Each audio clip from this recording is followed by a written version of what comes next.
Hey guys, welcome back to the BuzWeaver channel, and we have some breaking and amazing news that is not only a top story, but just a breaking news story. Absolutely amazing. This just came out here at 5:41 Eastern Daylight Time here in Atlanta, and I wanted to share this with you. It's absolutely, well, let's just get into it. From the Daily Mail, exclusive.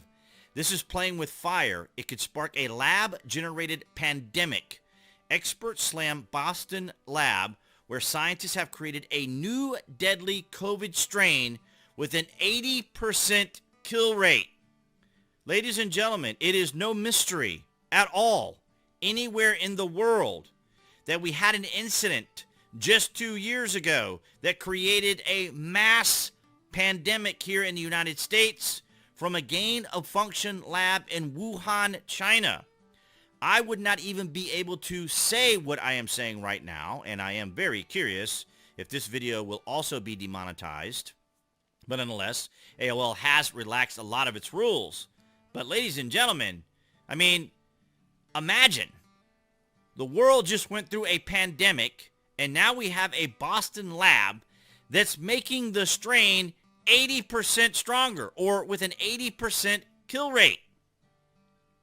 Now, granted, the CDC and perhaps responsible labs throughout the world do have some of the most deadly viruses there so that they can study them. However, this is really kind of an interesting set of circumstances considering the current state of the world right now. Boston University scientists were today condemned for playing with fire after it emerged that they created a lethal new COVID strain in a laboratory. DailyMail.com revealed the team had made a hybrid virus combining Omicron and the original Wuhan strain that killed 80% of the mice in a study. Ladies and gentlemen, these are scientists. These are the experts. And what did they do?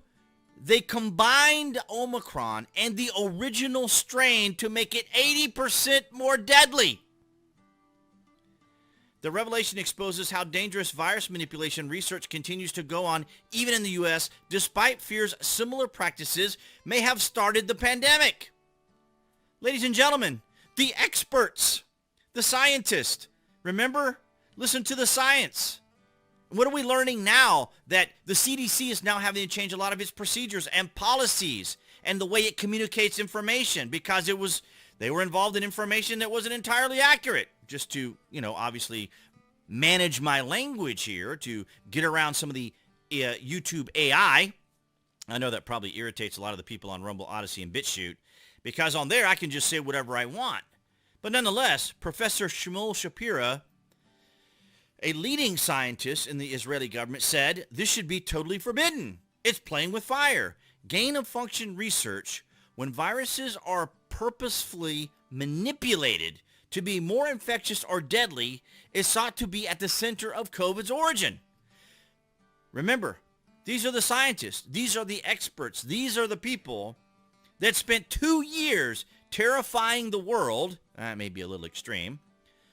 Trying to get us to be more vigilant, more aware, safe practices, lockdowns, the current condition of our economy around the world, recession, inflation, higher prices, a war in Europe. What are these people thinking? Oh, this would be a great time to make the COVID virus 80% stronger. A Chinese laboratory located just miles from the first cluster of cases carried out similar research on bat coronaviruses. Now, as I understand it, I'm just going off general information here. The original person, the original woman, was studying bats, and that is where she discovered the actual coronavirus, okay?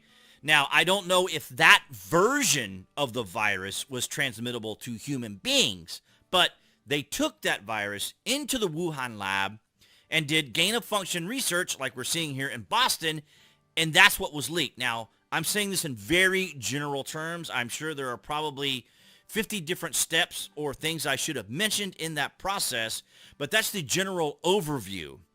And it's absolutely amazing. Boston lab makes new deadly COVID strain. Absolutely extraordinary. Seems irresponsible because remember, the whole time as creators or individuals posting and even medical professionals were being banned, were being demonetized, were being suspended, were being shut down.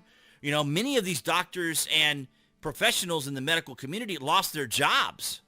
Not to mention the fact that we had a president of the United States that was bullying companies, industries, into suggesting that if they did not get their employees vaccinated, they would be terminated, or any number of other potential issues that could have happened. Now, as I said here, these are supposed to be the experts.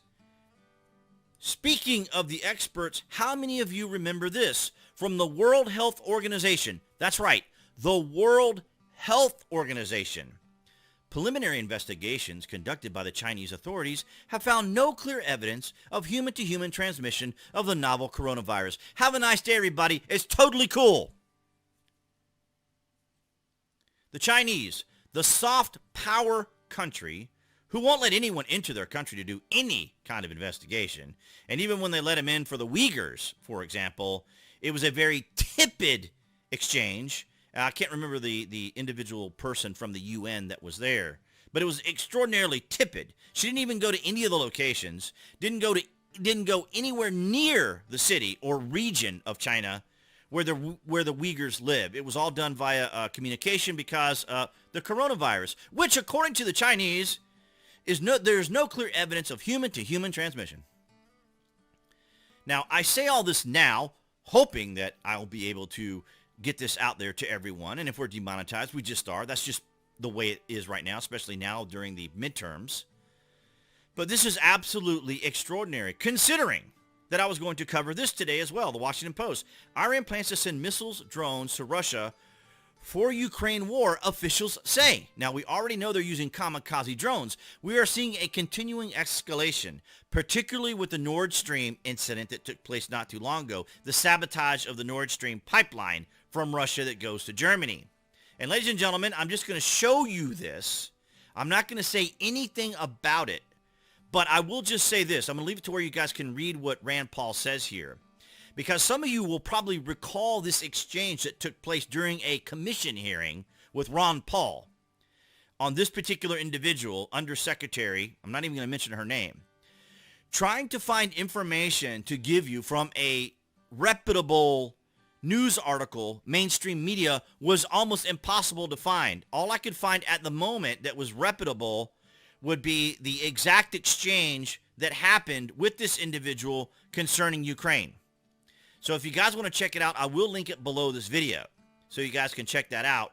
But it was very difficult for me to find this. I had to use like some backdoor browsers that I used to be able to even find it. But this is absolutely extraordinary what's happening today with these experts. And that's what I had for you guys today. I hope you enjoyed the videos I released earlier today, not to mention the shorts. If you haven't already, that's the icon appearing there on the screen to click on to subscribe to the channel, as well as notifications. That way you know when there's content here on the channel. And I will see you guys in the next video.